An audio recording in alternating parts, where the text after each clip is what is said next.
La Bible dit que Dieu envoie la bénédiction. Pas besoin de jamais de prier. Il me dit ici, les frères sont en accord. C'est là où Dieu envoie la bénédiction. C'est une promesse.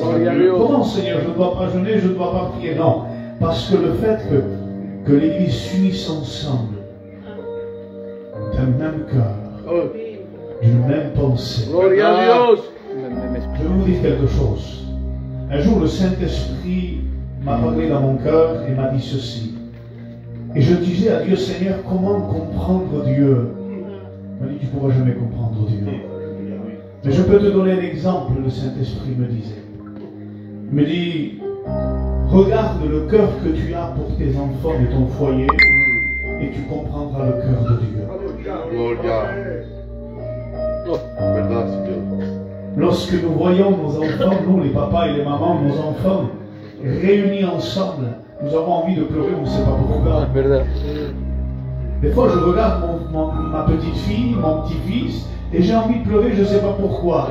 Parce qu'il y a des larmes de joie qui viennent. C'est pour ça que, et du cœur de Dieu, lorsqu'il voit ses enfants, son Église, va déborder tellement d'amour qu'il va la déborder sur nous.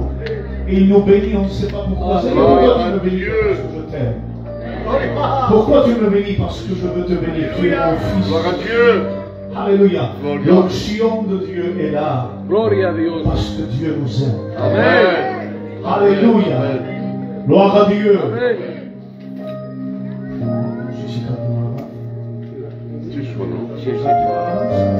Je vais essayer de chanter un cantique. Je ne sais pas ce qu'on a, on est tous malades, mais ce n'est pas une excuse. Hein? On est tous malades, je ne sais pas ce qu'il y a, c'est une épidémie. On va oublier ça, on va essayer de chanter. Hein? Dios, bienvenido a este lugar. Alléluia.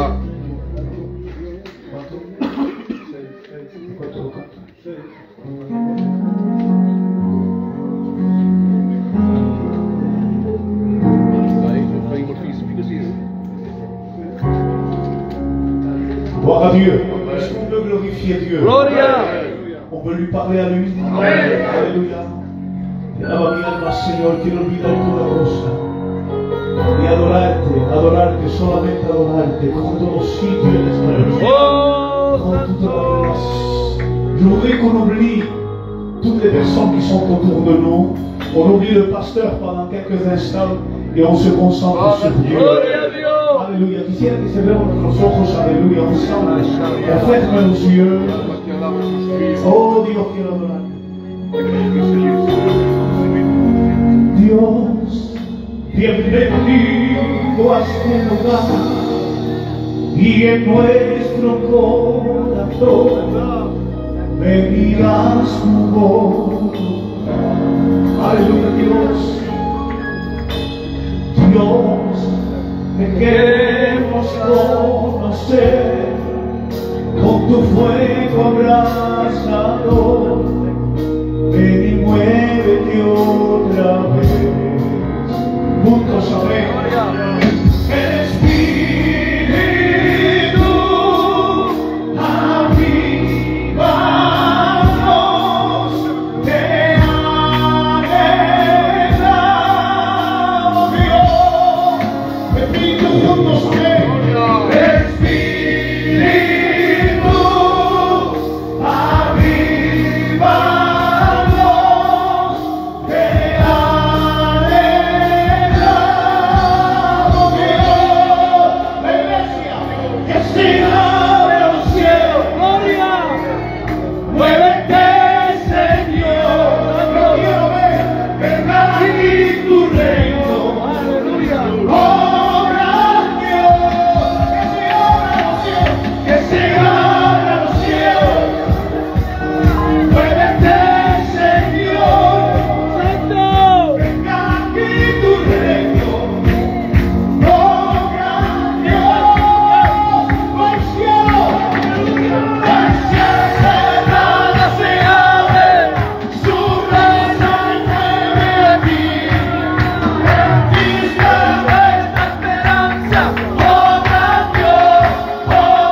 Dieu. Alléluia. Toda la gloria. Gloria a Dios, Padre. Alléluia. C'est bon d'être dans la présence de Dieu. C'est bon de sentir l'onction de Dieu. J'aimerais lire un verset avec vous. Alléluia. Il se trouve dans Matthieu, pour ceux qui ont la Bible, Matthieu 11 et verset 25. Matthieu 11 et verset 25.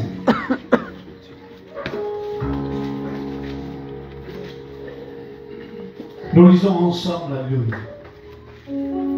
En ce temps-là, j'aimerais que les gens qu'on puisse comprendre, mes frères et sœurs, Gloria a Dios. en ce temps-là, Gloria. il y a eu un temps, alléluia. Oui. Jésus prit la parole Ah, Jésus. et dit, alléluia, Amen, le Amen. temps de Jésus était venu. Gloria. Ce n'était plus les prophètes qui parlaient. Ce n'était plus l'Ancien Testament, alléluia. Jésus, la parole elle-même faite chair, venait de prononcer les mots de l'accomplissement de l'Ancien Testament, alléluia. Il dit ceci. Jésus prit la parole et dit, alléluia, je te loue, Père, Seigneur du ciel et de la terre, de ce que tu as caché ces choses aux sages et aux intelligents, et tu les as révélées aux enfants. On prie le Seigneur. Alléluia. On prie le Seigneur. L'Église prie le Seigneur. Seigneur, éternel mon Dieu, mon âme te dit merci, mon âme te loue. Mon âme te dit merci ce soir, éternel mon Dieu. Gloria, gloria. Ta présence, ton onction ce soir. Seigneur, éternel mon Dieu, ton merci. Gloria. Gloire et louange à ton nom, éternel mon Dieu. Que ta parole, Seigneur Dieu, soit annoncée ce soir. Que ton nom soit glorifié, éternel. Seigneur, mets les mots dans la bouche de ton serviteur. Qu'il puisse se passer que l'Esprit de Dieu prenne toute la place ce soir. Mon âme te dit merci. Au nom de Jésus. Amen. Amen. Alléluia. Amen. Je vais vous raconter quelque chose. Est-ce que vous me le permettez? Gloria. Amen. Amen. Si on parle de Dieu, le Saint-Esprit nous révèle quelque chose d'extraordinaire. Gloria a Jesús. Avant de rentrer dans le message, est-ce que vous me permettez? Amen. Gloire à Dieu. Dieu a créé toutes choses sur la terre, par l'univers, le cosmos, tout ce qui existe. Et il va créer sa création parfaite, l'être humain. Il va déposer en lui, lorsqu'il a créé le ciel et la terre, il va dire que la lumière soit. Alléluia. Et la lumière fut. Amen. Amen. Il va dire que la terre produise des fruits, des arbres, des graines. Et ça c'est fait. Gloria. La puissance de la création de la bouche de Dieu, ce qu'il disait, ça se crée. Est-ce qu'il y en a qui sont là ce soir? Amen. Mais il dit, je veux faire quelque chose de spécial. Quelque chose de différent. Alléluia. Lorsqu'il a créé l'univers tout entier, il a prononcé des mots, c'était merveilleux. Imaginez-vous demain, je dis, que quelque chose se produise, une image, et ça se crée. C'était quelque chose d'extraordinaire. Mais la parole de Dieu nous dit que Dieu va faire quelque chose d'extraordinaire. Il va dire ceci. Je vais créer un être qui soit à ma ressemblance. Un être qui possède en lui des gènes de ce qui est de Dieu. Je ne veux pas simplement prononcer quelque chose de loin et que ça se fasse. Non, je veux faire quelque chose de spécial. Gloria a Dios. La Bible dit que Dieu va commencer à regarder tout ce qui était utile. Il va regarder les arbres. Les arbres étaient utiles. On a regardé le ciel était utile. Le soleil était utile. Tout ce qui existait sur la terre, l'univers, était utile. Les étoiles servaient. On peut demander aux étoiles à quoi servez-vous? À marquer le temps et les années. La terre, à quoi elle sert? Elle sert à construire, à faire, à planter, pour que les arbres puissent pousser. Soleil, à quoi tu sers? Je sers pour que ce que les rayons de soleil va provoquer des vitamines C, puisque les oiseaux vont vivre et tout ce qui existe, les plantes vont prendre vie. Tout ce qui existe sur la terre ont une signification, servent à quelque chose. Et Dieu va commencer à regarder. Il dit, je vais montrer tout mon amour. Je veux montrer mon amour. Je veux montrer ma grandeur. Et si je veux montrer ma grandeur, je ne peux pas le faire avec quelque chose qui a déjà de la valeur.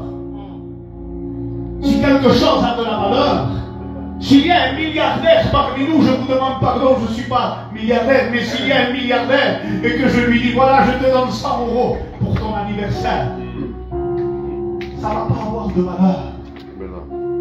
Maintenant, Dieu est en train de regarder tout ce qui existe et Dieu va mettre une valeur sur toutes les choses. Il dit, je veux quelque chose qui n'a aucune valeur. Je veux quelque chose que personne n'aime. Je veux quelque chose que tout le monde rejette. Quelque chose qui n'a pas de valeur, qui n'a pas de couleur, qui n'a rien, qui n'existe pas, que tout le monde est en train de rejeter. Et il commence à regarder et il voit le vent en train de souffler. Le vent est en train de souffler et il voit parmi ce vent des miettes qui n'existent pas, qui est rejeté d'un côté et d'autre, que personne ne fait attention. Il voit la poussière de la terre. Alléluia. La poussière est en train de voler d'un côté et d'autre. Et Dieu va commencer à dire, lorsque la poussière tombe sur une table, on l'essuie. Lorsqu'elle tombe sur nos chaussures, on l'essuie. Lorsque les sœurs voient de la poussière quelque part, c'est quelque chose qu'elles n'aiment pas. Est-ce que vous êtes d'accord avec moi? Et Dieu commence à dire, personne n'aime la poussière. Personne ne supporte la poussière. Et Dieu a commencé à prendre ses mains. Il est descendu de son ciel de gloire. La main de Dieu a commencé à façonner les choses. Il n'a pas fait comme la création. Il n'a pas dit que cela soit et ça s'est fait. Non. Il n'a pas prononcé simplement non. Il a commencé à prendre ses mains. Les mains de Dieu, alléluia, ont commencé à se mettre en activité. Il a commencé à prendre la poussière des quatre coins de la terre. Il a commencé à les rassembler dans un endroit. Et voici que la bouche du divin a commencé à descendre de son ciel de gloire, s'approcher de cette terre qui était là. Le souffle de Dieu venait de descendre dans quelque chose qui n'avait aucune identité, dans quelque chose qui n'avait aucune valeur, que tout le monde méprisait. Et ceux qui n'avaient aucune valeur, ceux que tout le monde méprisait, commencent à prendre une forme, commencent à briller. Dans le texte littéral hébraïque, il nous dit que le corps de l'homme était étincelant, il brillait, nous dit la Bible, par le souffle de Dieu qui était sur lui. Lorsque la poussière commence à prendre forme, des mains commencent à apparaître, des pieds commencent à apparaître, un corps commence à apparaître. Cet homme se lève et les étoiles, l'univers, le soleil commencent à applaudir parce qu'il dit, ceci est la couronnement de toute la création. Alléluia. C'est le couronnement de toute la création de Dieu. Lorsque l'homme marche, les étoiles sont obligées de faire révérence. Lorsque l'homme passe, la mer est obligée de faire révérence. Parce que ce que l'homme possède en lui, ce n'est pas simplement une création, non. Lorsqu'il voit à l'intérieur, il dit, celui-ci possède le souffle du Tout-Puissant en lui. Alléluia. Le souffle du Tout-Puissant en lui. Alléluia. L'homme marche marche avec dignité. L'homme marche avec sainteté. Il y a quelqu'un qui est tellement jaloux. Quelqu'un qui voit la splendeur de Dieu dans un être humain. Lui a été précipité sur la terre. Et quand il a été précipité, lui aussi était étincelant. Lui aussi il brillait. Lui aussi marchait sur des pierres étincelantes. Et il voit un rival. Quelqu'un qui lui fait front maintenant. Comment est-ce possible qu'une poussière de la terre est en train de briller, tandis que moi qui étais une lumière dans le ciel, j'étais le chef d'une chorale dans le ciel, je devais être celui qui aurait dirigé la louange de Dieu. Je suis devenu obscur, je suis devenu sans rien. Je veux maintenant faire la guerre à celui qui brille. C'est là qui sont là ce matin. Je veux faire la guerre à celui qui brille. Il commence à regarder la création. Et il commence à chercher le moyen. Il essaye de percevoir la communion entre Dieu et l'homme. Il essaye de percevoir et entendre. L'ennemi ne peut pas entendre la conversation, l'intimité qu'il y a entre Dieu et l'homme. Il essaye de la comprendre. Il ne peut pas. Voici que va naître une autre personne créée du côté de l'homme.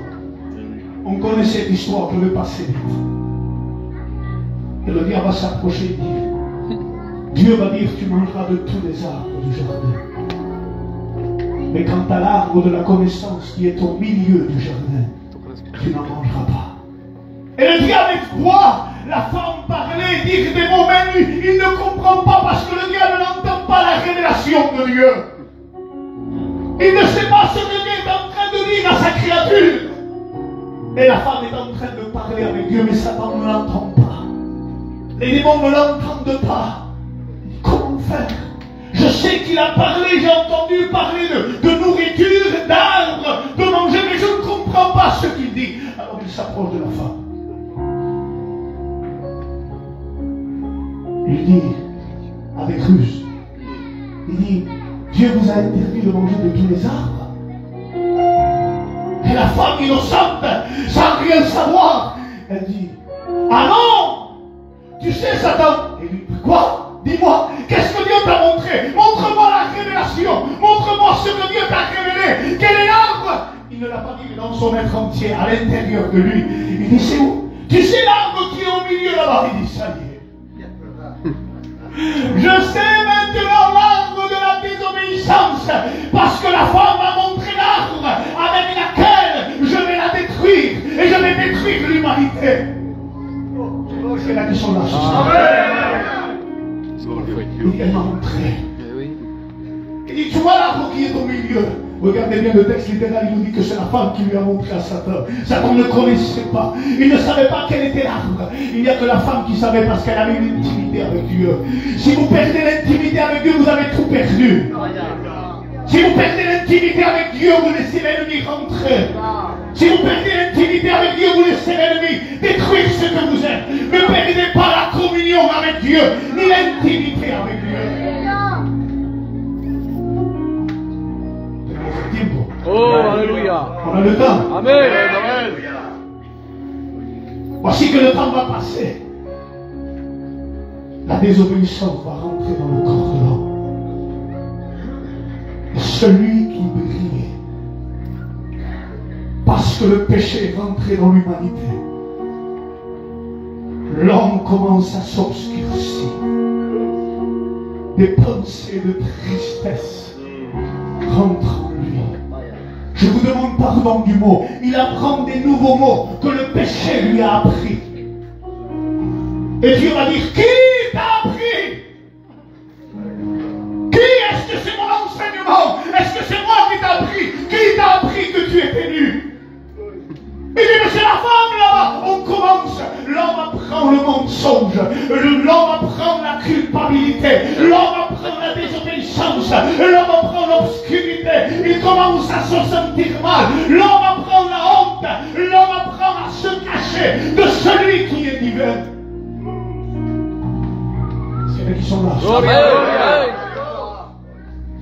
L'homme se cache. Et le diable, avec un triomphe magnifique, avec des bruits de triomphe, il dit à son armée, nous avons réussi à obscurcir ce que Dieu avait créé. L'homme est soumis à nous. L'être humain est soumis à nous. Il y avait une glace, il y avait Dieu, l'homme, les anges, c'est-à-dire Satan. Maintenant, parce que le péché est rentré, il y avait Dieu, Satan et l'homme. L'homme est passé en troisième position. On va rentrer dans le message de la parole de Dieu. On continue? Amen. Satan dit c'est fini. De la même manière qu'il n'y a pas de remède pour moi, de la même manière que je ne veux pas me repentir, que je suis passé d'un ange de lumière à Satan, de la même manière l'homme n'a plus de salut. À un tel point où Dieu va chasser l'homme du jardin, la condamnation de l'homme tombe sur lui. Il s'en va sur la terre et il essaye de compenser sa culpabilité. Il va commencer à offrir des sacrifices. Et le diable est en train de regarder, il dit, ils pourront donner des sacrifices qui meurent. Ils ne pourront jamais se racheter, c'est fini. C'est fini. Satan est tranquille. On peut continuer? Amen. Voici que les prophètes se lèvent. Je vais passer vite. Il y a des hommes dans la Bible qui se lèvent et qui font des exploits extraordinaires. Moïse va accomplir les 10 plaies d'Égypte et Satan est là, il dit oui c'est bien, c'est mignon. T'as vu Moïse ce qu'il a fait? Oui c'est bien. Mais ça ne me dérange pas. Ça ne me dérange pas que tous ces miracles que Moïse a fait, ces prodiges, le puissant en homme, non, ça ne me dérange pas. Ça ne me fait rien.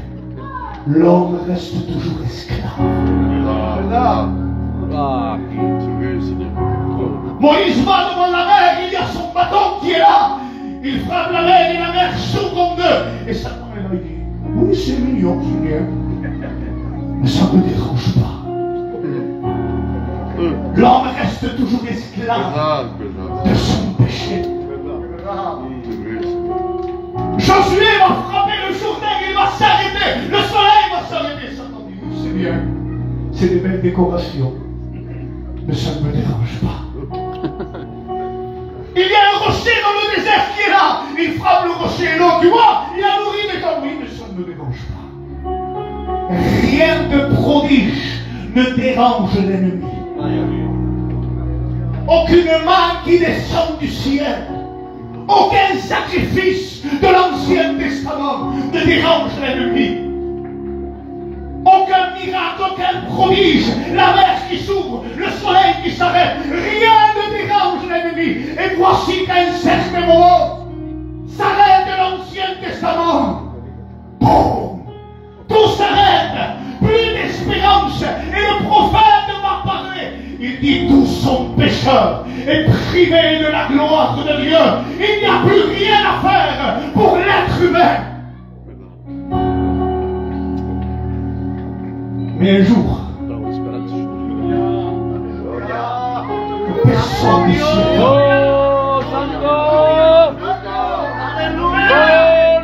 un jour où personne ne s'y attend, alléluia. Dans une table, alléluia, dans une table, un enfant qui pleure, un petit bébé. Ce n'est pas une mer qui s'ouvre, ce n'est pas un soleil qui s'arrête, ce n'est pas une manne qui tombe du ciel, ce n'est pas un rocher qui se fond, c'est un bébé dans une table. Satan et tout l'enfer commence à entendre le bruit d'un bébé qui pleure. Les jambes de Satan commencent à l'enfer tout entier commence à dire qu'est-ce qui est en train d'arriver. Et Satan commence à révéler quelque chose. Le soleil qui s'est arrêté ne m'a pas dérangé. La mer qui s'est ouverte ne m'a pas dérangé. Mais ce bébé qui vient de pleurer, c'est le Fils de Dieu. Il vient de descendre sur terre. Pourquoi, Seigneur? Je veux te dire pourquoi. Je n'en peux plus. Je veux te dire pourquoi.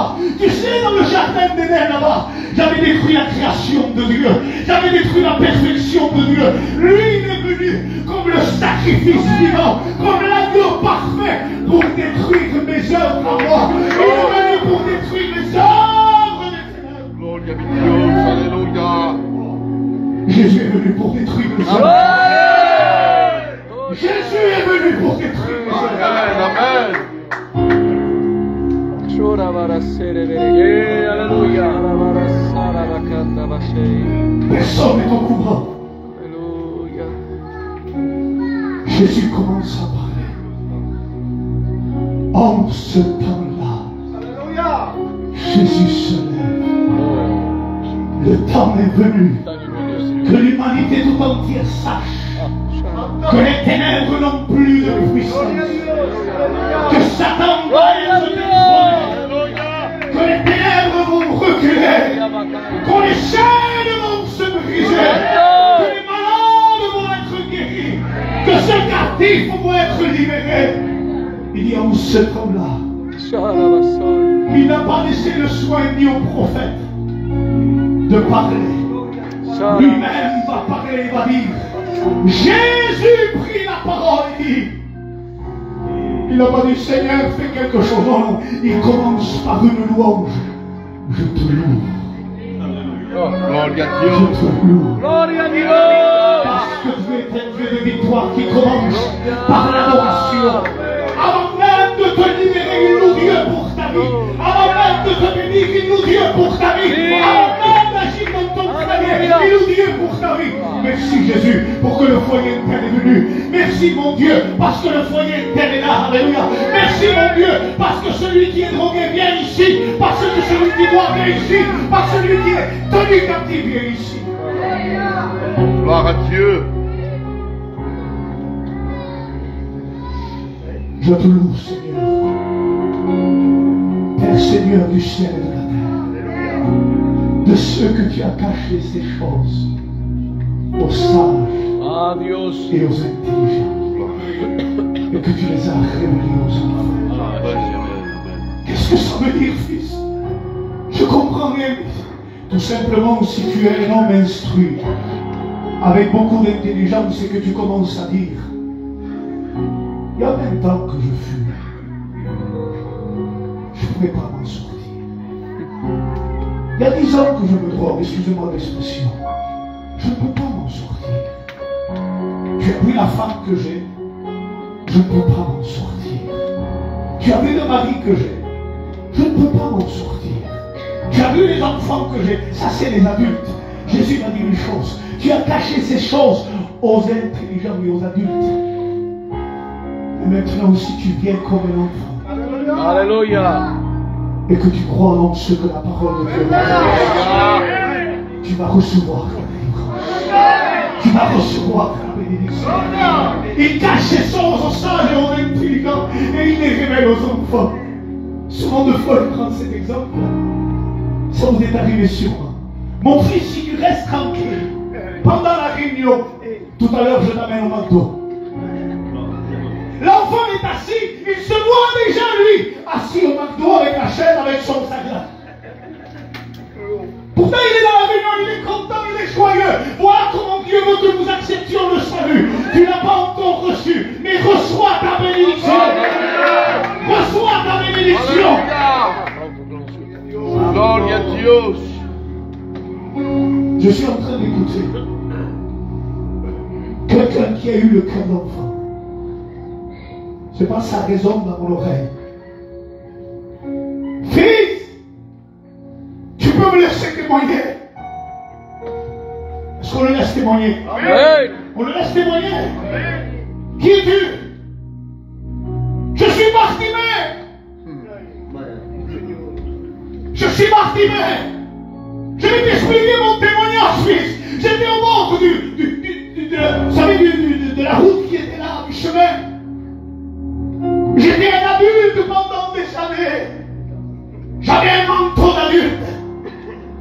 J'étais assis en train de mendier aux gens. J'étais avant et je ne voyais plus rien. Je n'avais plus d'espérance de revoir. Mais un jour j'ai entendu que Jésus passait. Et il disait ceci: je te loue de ce que tu as caché ces choses aux sages et aux intelligents, et que tu les as révélées aux enfants. Et moi, fils Bartimée, j'ai voulu avoir ce cœur d'enfant, et j'ai commencé à crier, comme un enfant crie à son père. Comme un bébé lorsqu'il est dans le besoin, demande à sa mère à boire. Un cœur d'enfant qui crie. Et Bartimée a crié: Jésus, fils de David, aie pitié de moi. À ce moment-là, je me suis levé. On m'a conduit vers lui. Et lorsque je me suis approché de lui, comme un enfant s'approche de son père, il m'a dit qu'il se soit fait selon ta foi. Mes yeux ont commencé à s'ouvrir. Moi qui étais aveugle, moi qui ne voyais pas Jésus, j'ai commencé à voir. Et j'ai vu. J'ai été guéri. Gloria a Dios. Alléluia. J'entends quelqu'un d'autre témoigner qui a eu un cœur d'enfant et qui pourtant était dur. Est-ce qu'on peut le laisser témoigner? Amen. Qui est dur? Je suis Jairus, un chef de synagogue. Quelqu'un qui a l'habillement du juif. Quelqu'un qui a des principes que personne ne peut changer. Quelqu'un qui est très adulte et qui connaît son travail. Personne ne peut me changer à moi. J'ai un cœur d'adulte. Mais un jour, la maladie a frappé ma maison. Le problème a frappé ma maison. Pourtant j'étais un adulte. Je pouvais régler tous les problèmes de ma maison. Je connaissais les versets de la Torah. Je connaissais les cantiques. Mais j'avais un cœur d'adulte. Et un jour, lorsque j'étais dans la maison, ma femme est venue en pleurant, a commencé à me dire: Jairus, ta fille est en train de partir. Elle n'a plus d'espoir. Elle est en train de partir. Et là, j'avais mon cœur d'adulte, ma personnalité. J'avais entendu parler de loin là-bas qu'il y avait un Jésus qui disait: je te loue, Père, de ce que tu as caché ces choses aux sages et aux intelligents, et que tu les as révélées aux enfants. Il y avait ce cœur qui était là, cet homme qui est là-bas. Il y avait un choix à faire, où je devenais le cœur d'enfant qui va chercher ce Jésus pour qu'il vienne guérir ma maison, où je reste cet adulte dans ma maison. Parce qu'il y a des personnes qui préfèrent rester avec leurs problèmes dans leur maison plutôt qu'aller appeler Jésus. Tu es tant rempli de problèmes et de difficultés que tu ne peux pas sortir de l'état dans lequel tu es. Jairus est dans sa maison. Il est en train de tenir la main de sa fille. Les derniers instants, les derniers moments. Il a un choix à faire où je lâche sa main et je vais tenir la main de Jésus pour aller chercher quelque chose de meilleur. Jairus oublie ce qu'il était. Jairus oublie son identité. Jairus oublie sa personnalité. Jairus oublie son cœur d'adulte. Il sort à l'extérieur, il se jette aux pieds de Jésus. Et lorsqu'il se jette aux pieds de Jésus, il dit: ma fille est à la mort, s'il te plaît, viens. Jairus, qu'est-ce que tu es en train de raconter à ton fils? C'est pas le tout. Pendant que Jésus est en train de venir, pendant que Jésus est en train de venir, il n'était pas encore entré dans la maison. La mort a entendu parler que Jésus venait. La mort a entendu parler que Jésus venait. Et ma fille, pendant que Jésus était en train de venir, est passée de la mort à dormir. Gloria. Et ma fille dormait. Alléluia. Les gens disaient: ne rentre plus n'importe où, ne plus le mettre. Quand Jésus est rentré, il a sorti tout le monde dehors. Il a pris la fille par la main. Amen. Il lui a dit: Talita koum. Gloria. Je le fille avec toi. Gloire à Dieu. Alléluia. Et ceux qui étaient morts, qui n'avaient plus de vie, a pris vie à l'esprit. Gloria a Dieu. Vous me laissez encore un instant. Amen. Amen. Il y a encore quelqu'un qui va témoigner. Est-ce que vous me laissez témoigner? Amen. Moi aussi, fille, je ne croyais pas. La loi m'avait condamné. Oh, tu sais, j'ai russe et puis Bartimée n'ont pas passé ce que j'ai passé. Qu'est-ce que tu as passé? Avant, on m'a enlevé mon nom. Avant, on m'a enlevé mon identité. Je n'étais plus personne. Tu sais comment on m'appelait? Le lépreux. Je n'avais plus d'identité, je n'avais plus rien. Parce que la vie nous enlève tout. Et moi, en plus, je croyais trouver une solution dans la loi, dans les sacrificateurs qui sont là. Je vais vers eux. Et c'est eux qui me condamnent. Tout le monde me condamnait. Que le péché me condamne, c'est une chose. Que le diable me condamne, c'est une chose. Mais que la Bible me condamne, c'est terrible. Quand la Bible nous condamne, c'est qu'il n'y a plus d'espoir. S'il y en a qui sont là ce soir, on ne s'endort pas. Commence à regarder, la loi commence à le regarder. Et il m'a dit, tu es un lépreux. Il m'a séparé de tout le monde. Il m'a séparé de tous. Un jour, je suis que Jésus était sur la montagne. Et j'ai commencé à m'avancer. Et lorsque je me suis avancé de cette montagne-là, j'ai vu la gloire de Dieu. J'ai vu le Fils de Dieu descendre de la montagne, s'approcher de moi. Alléluia. Lorsqu'il s'est approché, il a fait quelque chose que personne n'a fait. Personne n'avait mis la main sur mon épaule. Parce qu'on ne pouvait pas, la loi m'interdisait. Je ne pouvais pas rentrer dans le temple.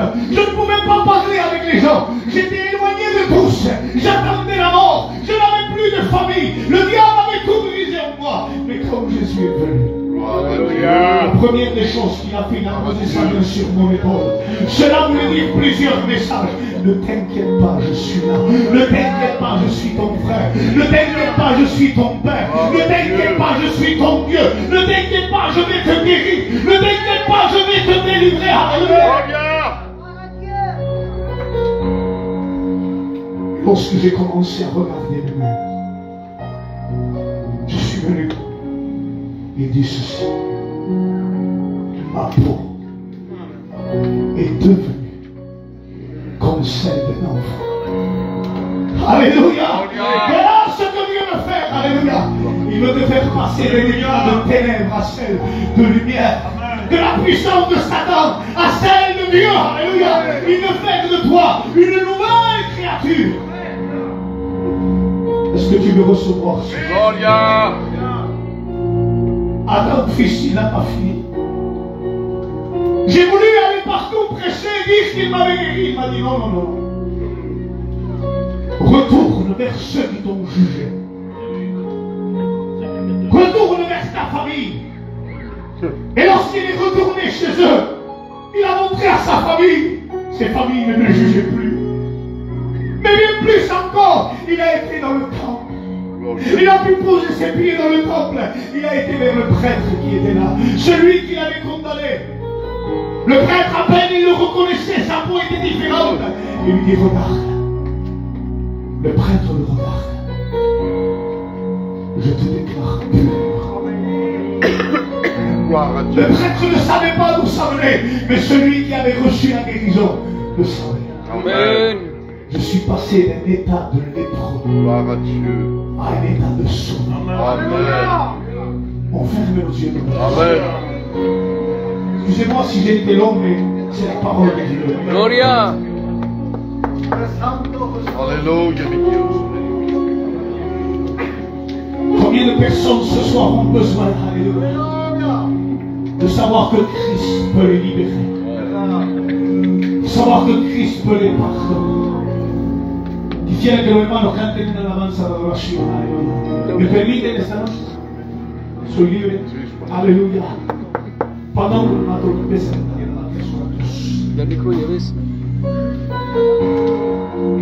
l'ennemi se réjouissait de ton état.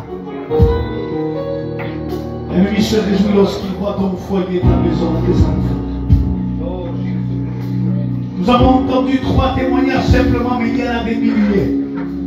Et même parmi nous, il y a des personnes qui sont là et qui pourraient témoigner que lorsqu'ils ont eu le cœur d'enfant, Jésus transforme. Jésus transforme. Alléluia. Pendant que nous sommes en train de prier, alléluia, nous sentons la présence de Dieu. Dieu veut te libérer maintenant de l'état dans lequel tu es. Alléluia. Il te suffit une seule chose. Lui dire à Jésus, je veux de toi maintenant. Celui qui veut de Jésus, lève sa main maintenant. Alléluia. Dieu te bénisse, Dieu te bénisse, Dieu te bénisse. Alléluia. Dieu te bénisse, Dieu te bénisse. Alléluia. Je vais demander à ces personnes de venir ici devant, recevoir leur délivrance, recevoir leur bénédiction. Bénis la terre de la terre. Alléluia. Venez ici. Ceux qui ont levé leur main, venez ici. Alléluia. Alléluia.